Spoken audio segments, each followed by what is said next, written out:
మీరు బాగా చేశారని మీరు అనుకుంటున్నారు, ఎండ్ అవుట్కమ్ రావడం లేదు. మీరు బాగా చేశామని అనుకుంటున్నాం, నేను కూడా, కానీ ప్రజలు మెచ్చడం లేదు.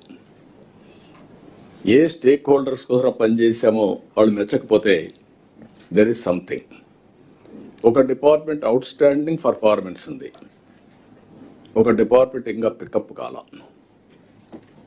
ఇలాంటివి కూడా సమస్యలు ఉన్నాయి. అందుకే నేను వారానికి ఒక 3-4 గంటలు డేటా మీద కూర్చుంటాను. కలెక్టర్ల సదస్సులో నువ్వు కూర్చొని మీ పనితీరు బాగలేదు కాబట్టి ఆయన ప్రభుత్వం మీద చెడ్డ పేరు వస్తుందని చెప్పి నువ్వు చెప్పడం అంటే అసలు ఇంకా వాళ్ళంతా పోయి తలకాయ బండకేసుకుని కొట్టుకోవాలి.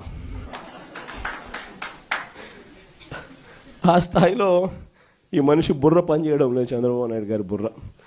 నిజంగా ఈరోజు 1,04,11,136 సంతకాలు, ఒక హిస్టరీ.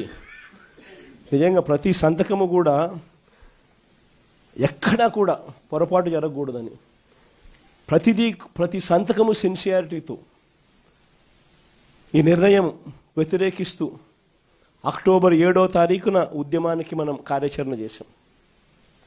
మీ అందరికీ గుర్తుండే ఉంటుంది.